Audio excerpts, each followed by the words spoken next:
Oke, Assalamualaikum warahmatullahi wabarakatuh. Perkenalkan, nama saya Nurul Baiti dengan NIM 2006112177 dari kelas Agribisnis A. Nah, di sini saya akan mempresentasikan tentang materi tanaman hortikultura, spesifikasinya mangga dengan nama latin Mangifera indica L.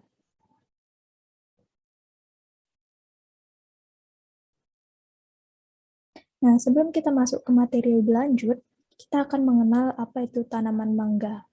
Nah, tanaman mangga itu nama latinnya adalah Mangifera indica L.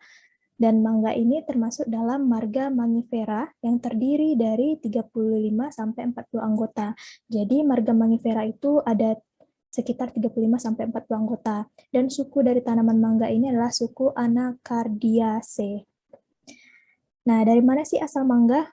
Mangga itu diperkirakan berasal dari perbatasan India dengan Burma, dan kemudian mangga ini menyebar ke Asia Tenggara sekurang-kurangnya semenjak 1.500 tahun silam.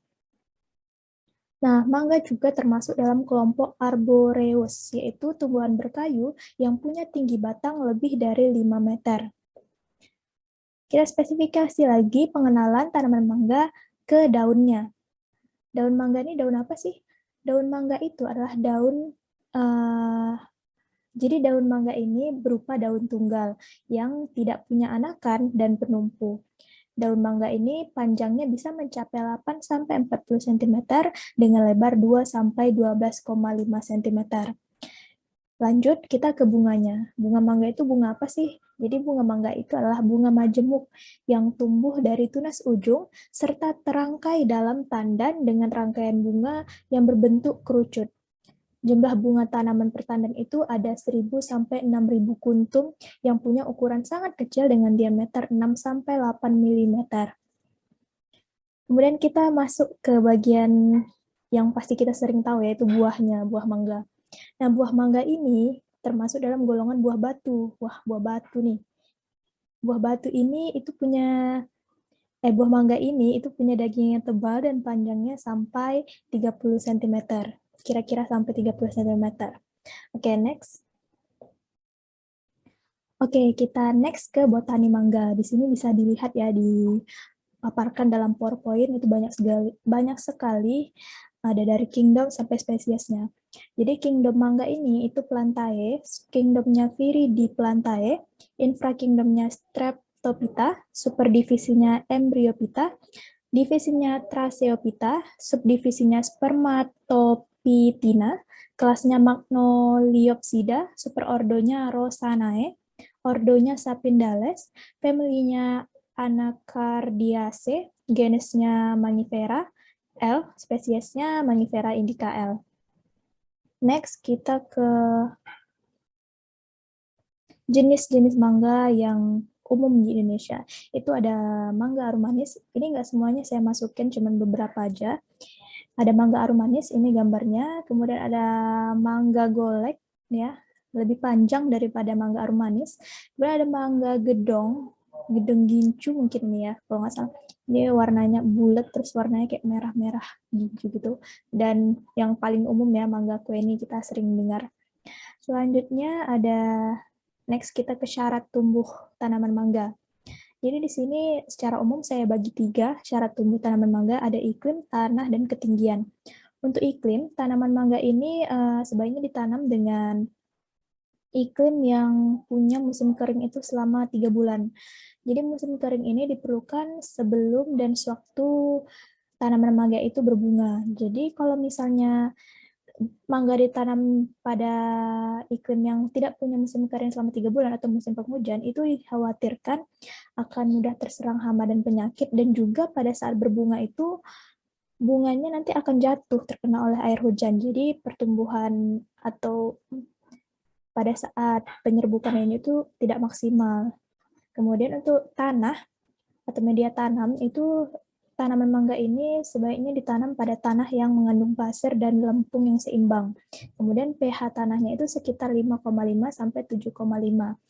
Adapun kalau misalnya pH-nya di bawah 5,5 itu sebaiknya ditambahkan dolomit. Kemudian selanjutnya untuk ketinggian, tanaman mangga ini sebaiknya ditanam di dataran rendah dengan ketinggian 0 sampai 500 meter di atas permukaan tanah. Bukan berarti tanaman mangga tidak bisa ditanam di dataran tinggi, tapi kebanyakan mangga yang berkualitas baik itu ditanam di dataran rendah. Okay, next. Nah, budidaya mangga. Bagaimana sih cara budidaya mangga?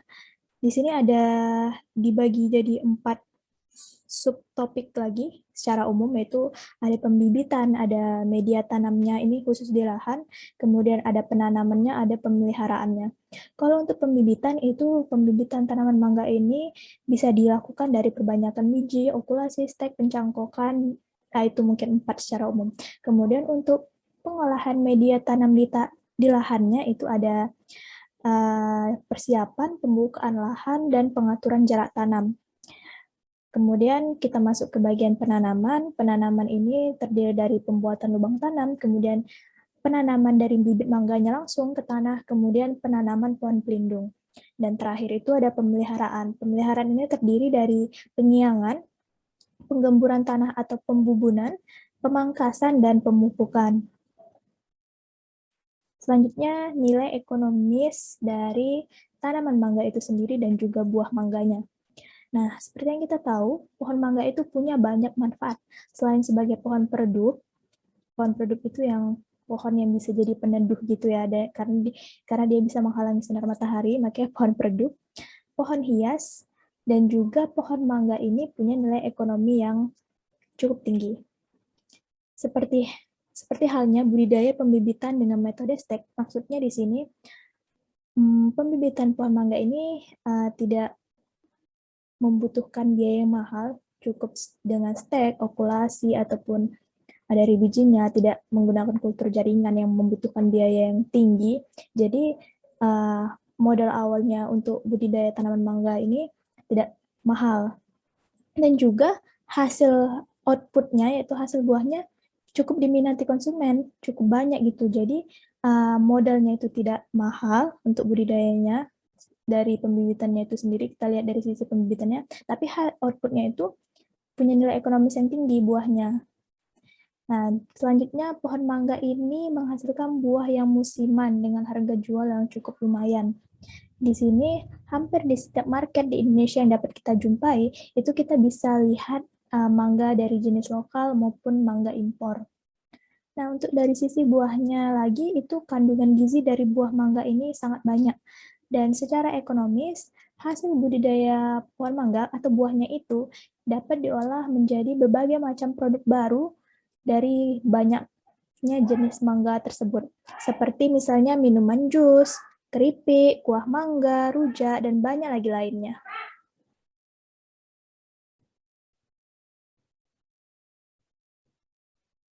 Maaf ada gangguan. Nah, selanjutnya kita next ke manfaat mangga. Pastinya kita tahunya tuh manfaat mangga pasti kayak dijadikan cemilan sehat ataupun makanan buah pada umumnya. Tapi kalau dari sisi kesehatannya kita lihat buah mangga itu mengandung banyak manfaat yang baik untuk kesehatan tubuh. Misalnya di sini, buah mangga dapat digunakan untuk mengurangi kadar kolesterol yang tinggi dalam tubuh. Dan juga buah mangga itu kaya akan vitamin A. Nah, bukan hanya wortel atau yang seperti kita tahu kan wortel ya yang punya vitamin A yang tinggi, tapi mangga juga punya loh vitamin A yang tinggi. Dan vitamin A ini bagus untuk menjaga kesehatan mata. Kemudian mangga mampu mengobati penyakit anemia. Nah, di mana anemia ini adalah penyakit yang diakibatkan oleh jumlah sel darah merah rendah dari batas normal yang seharusnya dimiliki oleh tubuh manusia. Kemudian manfaat lain dari buah mangga itu adalah mampu menurunkan tekanan darah dalam tubuh dan meningkatkan kecerdasan otak. Nah, jadi kalau misalnya mau pintar nih, mungkin bisa lah makan buah mangga disering-seringin, tapi tentunya tidak berlebihan ya, karena sesuatu yang berlebihan itu pasti tidak baik. Oke, segitu dulu presentasi dari saya. Jika ada salah dan kurang, saya mohon maaf. Wassalamualaikum warahmatullahi wabarakatuh.